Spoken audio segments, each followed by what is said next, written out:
Hello there, World of Tankers. Welcome to the channel. Hopefully all of you are doing well out there. I'm, of course, your host, Drudels Blitz, and in today's video, we're going to be talking about the Tier 10 German Super Heavy, the VK90.01P. This tank has finally come back into the stores after 8 months of being in crates. It has a gold price tag. It is like a miracle. It is being sold for 20,000 gold, which in gold value is around 65 US dollars. So pretty dang expensive for this tank, but of course, it's not a terrible price tag for what you are getting. So as always, in today's video, I'm going to be telling you everything you need to know about the tank, the statistics, how it plays, of course, in some live gameplay, and of course, my overall opinion on the vehicle itself, if it's worth the price tag, or you should hold off and wait for the Blitz fair to get maybe the Chieftain Mark 6, the M60, or a tank like the WZ-111 5A. So as always, if you enjoyed today's video and you want to see more like it, please make sure to smash that subscribe button down below because it helps out the channel a crazy amount. But without further ado, let's get straight into the statistics of this tank. Now, looking at the gun, this is the main thing that I love about the tank. It's got great statistics for it. It's got a 4-second aiming time, and of course, you got to remember that this is a Tier 10 German Super Heavy. This is not a lightly armored tank. This is fighting Mouse, E100. It's going right up in the front line, taking those big, nasty shells. And the fact that it has a good aiming time at 4 seconds, it's got great dispersion at .339, it actually has good damage per minute at 2,407, and when you look at the penetration values at 289 on standard, that is crazy how nice this gun really is. You never really have to dab that premium key, and if you do, you still got 338 millimeters, which isn't terrible, or 336, judging that will still penetrate through most frontal armor that you are aiming at, E100's cheeks, the Jagdpanzer, so it definitely has good penetration values going for it. The premium's a little bit lower than normal, but it still does get the deed done. Now, the armor on this tank is also fantastic. The upper plate is pretty much 400 millimeters, so you can't penetrate the upper plate even with some of the highest pen rounds in the game. Not only that, but the sides on this vehicle are some of the best sides in the game. It's sitting at 140 millimeters thick on the side, which means that you can side scrape perfectly, not worrying about people overmatching your armor at an angle like this. And there is one thing that I will say that deceives a lot of people. If you take a look, it says gun limit of depression, and it says 10 degrees. And while you may think that, yeah, it's got 10 degrees of gun depression, it's just like the Chrysler K. It is 4 degrees over the front, and it is 10 over the sides. So it definitely is a little bit different than what you may think. It does not get 10 degrees over the front, or the gun would be clipping right through the hull armor. But in my opinion, that makes the tank very fair and balanced, because that means you actually have to turn the tank to the side if you want to get the gun depression out, maybe expose some of your weak armor. It's definitely a little bit of a trade-off if you want to shoot the enemy, or you want to focus on bouncing shells. So let me know what you guys think, of course, in the comments down below, as always. But also, if you enjoyed today's video, please make sure to smash that subscribe button down below because it helps out the channel a crazy amount. Now, right in this battle here, we are up against the Emil 2, actually. I'm going to be making a video on that later today if you do want to see that, so please let me know. But we've got the Emil 2. What else do we have? We got the IS-7 and the VK45.02B as the heavy tanks on the enemy team. Now, one thing I will say is there's actually a lot less people going for the Kronwagen line than I thought. I was really expecting to see a lot of Emil 1s currently, a lot of Emil 2s, but I've only been seeing about 1 or 2 today. It's definitely died down since yesterday on the amount of people that are playing the Kronwagen, which is definitely very surprising. Now, you'll notice that this tank is actually not super slow. It's able to go 30 kilometers per hour, which is a pretty nice value. I'm just praying that Sheridan does not fire a missile into my tank because it definitely looks like he is, which, yeah, there you go. I kind of expected it, but to be fair, we got the last laugh into him as we were able to actually shrug off the missile. So right now, I've got to be very careful. This ST1 is causing me not to be able to push into this position, at least the way I want to. I want to get right up in the front line there. That way I can't be hit by the Sheridan, of course, with the missile. So here we go, getting up in that front line again. There we go, bouncing that missile once again, and we actually cannot pen that Kronwagen's, or the Emil's turret, should I say.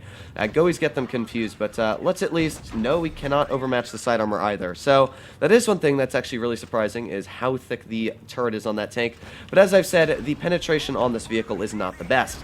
Now, I will say that Sheridan kind of got what it deserved, judging that it literally pulled out in the open just to get a penetrating missile on me. But you can see the issue with this vehicle currently is that I can't really do anything because I am surrounded. We've got the VK45 off to the sides, we got the T62A in the front, and there's really not much I can do about him. You can also see that it has a weak spot in the form of a cupola on the roof of it, a big weak spot as well. You can see I was tapped right in it by premium shells. You can penetrate that if you are aiming well enough, which definitely makes it very easy to pen in certain scenarios. But again, I'm going to try my best here to bounce the shells if we can. Oh, that one did not want to pen, and now we got to back up. Every time I miss a shot in this vehicle, I got to be very careful on what is aiming at me. But you know what? We actually got the 268 off to the sides here. We got the Emil as well. Ooh, that is not good for that guy. I can tell you that. So we're going to back up here. Let's see if we can get a penetrating shot into the 268, which we did just snap that shell. But oh my god, he got one of the weirdest snaps I've seen. I really did not think he was even having a close chance to hit that on me, but it looks like it went right into the back of my tank. And now we are sitting at a very low amount of hit points. In fact, a one shot for the enemy team, which is definitely not fantastic for me. So I'm going to turn the tank to the side, try and get out that gun depression, of course. I've got to be very careful here. I got to wait. I got to be very laxed, of course, because I don't want to be hit by the enemy tanks. But you know what? We got the last laugh, I guess, into the enemy 268 as we got a very big shell into him.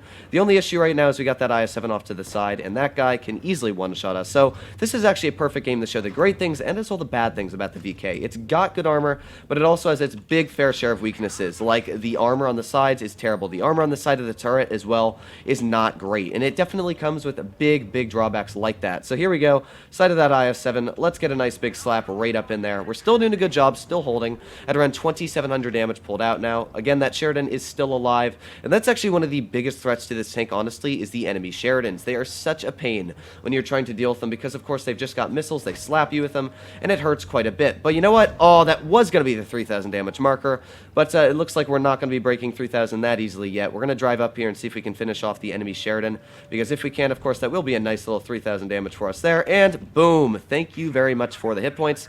So while this game was a very tough one at, and while it looks like we were going to do a very poor job, we still were able to come out with the W, and we did die, but again, I can't complain when it's literally a full-on victory. We did our job, we took shots for the team, and you could definitely see the good things and as well the bad things about the VK90. Now, by no means is this a bad tank. That was just a really weird scenario. The issue, as I said about the vehicle, is that it only has 4 degrees over the front, and if you want to use the 10 degrees over the side, you have to angle the tank in a certain way that most of the time the enemy, if they're using heat shells, they can penetrate through the side armor. So it's definitely an issue that I can say comes with this vehicle, is trying to get that side armor out is definitely very hard when you're trying to get gun depression. And as well, the turret armor, while this thing does have great turret armor, and in fact, the frontal turret armor is way better than the mouse. The issue is that it's when you're turning it to the side and trying to shoot one person, the enemy can easily shoot your other side of the turret. So it's got a lot of things, but here we go. We're going to see how we do in this battle. Sorry, I was just losing my train of thought there. So we're up against the T-57 Heavy, the Kronwagen Nidhogg. I do not think the Nidhogg looks good. Let me know what you guys think in the comments down below. But I like the IKEA camo. Gotta love that, right? So you got the U-100 on the enemy team as well. They could be pushing into town, but our Kampfpanzer probably would have spotted them by now. But I'm just gonna push right into the base capture here, because that, of course, would be a super strong spot. And I actually don't know where that shell hit. Don't ask me where that pens. But of course, we got the T-92 shooting missiles at me, but I was able to angle it correctly, should I say there, to get a nice little bounce. Now that 92 looks like he's just going to camp there the entire game, which is what people love to do, I guess. So let's see if we can get a nice shot. There you go. Got that fantastic pen, as you do know, so able to cut right through that T-57's turret armor. No problem whatsoever, but you can again see that it does have those issues with the turret being so slow on the tank. Ooh, the 92 actually changed position. That is perfect for me, because now that means we can actually push up quite aggressive here, maybe get some shots into the side of this guy. I'm going to push on very aggressively because I want to actually get shots into the side of this guy. Getting the nice bounces on the upper plate as this tank does. There you go, nice bounces there. Now we can try and deal with the Nidhogg, and oof, an unfortunate ricochet there right on the upper plate. We were aiming for that lower plate, as you could see, but sometimes you don't always get the nice penetrations that you wished for. But you can see that once again, this tank's frontal armor is fantastic. Able to bounce already like 2,000 damage, ripping apart that Kronwagen. While it does have good armor, you can see that the penetration on the standard with this tank pretty much cuts through the Kronwagen like no tomorrow. We got the grill off to the side, and it doesn't look like, actually, he might peek out. I can't really tell if he's going to do it yet because just not wanting to peek his turret out, but we could deal with the Kronwagen. We're right now just letting him reload his clip, but honestly, I'm not super worried, judging that we are still at 2,300 hit points. There's not much he can really do to us as it is, so I'm thinking about actually pushing off to the side here. I'm thinking that's a very nice thing, but also at the same time, nice little tap into the side of the Kronwagen. Again, I'm not even worried about him penning me, to be fair. We can just wiggle it back and forth, and yeah, Kronwagen's not doing too healthy anymore, so not super worried about him. Off to the side, we've got the grill that was, of course, pushed right there, but he's not going to be able to shoot us unless he does pull his tank all the way out to the side. We got the T-92 over there, so all that's left is the Tortoise, honestly, and that's going to be a very easy penetration, as you can see. So this, again, was a great game to really show the good things and as well the bad things about the VK90. We've already managed to block 2,300 damage, which, as you know, is a pretty dang respectable amount. Of course, for a tier 10 heavy tank, that is, you know, more than my hit points almost. So we're bouncing a lot of shells, we're doing the job this tank is meant to do, and as well, we're getting out a pretty beefy amount of damage there. Nice max roll for 575 into the enemy, and this is it. This is how the VK90 plays in the game, in my opinion.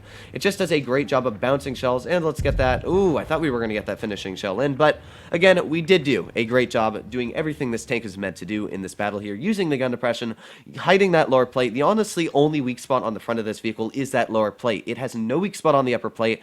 As you saw, I was bouncing heat shells from the Kronwagen, the 57 Heavy. I was bouncing shells from the Tortoise. You cannot pen this vehicle's turret when it's aiming at you, and as well, you can't really penetrate this vehicle's hull armor when it's aiming at you as long as it hides that lower plate.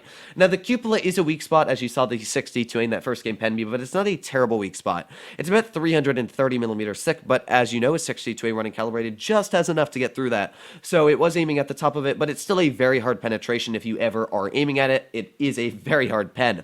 So in my personal opinion, because all of you are probably wondering, well, is the VK90 worth it? In my personal opinion, it's not a terrible deal, and I don't necessarily think that it's worth it, because 20,000 gold is extremely expensive, and you can definitely wait 2 months from now in the Blitz Fair and get yourself the VK90.01p for the price tag of, you know, or not the VK90, but you can get a Mark 6 for maybe $30, $25, you can get an M60 for $40, you can get a 121B, a 5A, and for that price, or even a T95E6 for maybe $25, where this tank being 70 definitely is way more expensive than your average tank. But the other question is, this probably won't be seeing its way in the Blitz Fair because it's for sale now, so that's another thing you have to keep an eye on if you've been really wanting this tank. So if you've been really wanting this tank, I can't say it's a terrible deal, but I also don't think it's worth it personally because it still is a pretty dang expensive price. Now, looking at the epic camos, don't buy these whatsoever. I bought a couple of them just to see how the crates were, if they were worth it. Spent about 10,000 gold on them. Well, if you take a look at my camos, I did get the radioactive camo for tier 1 and tier 2 tanks. Why? Why? I don't know why they can't just make the camos available for any tier, which would make sense, but yeah, I guess that's Wargaming ripping you off even more, so don't buy those crates whatsoever. But as always, hopefully you enjoyed today's video. If you did, and you want to see more like it, please make sure to smash that subscribe button down below. But other than that, hopefully all of you are doing well out there. Stay happy, stay healthy, and I'll see you in the next one.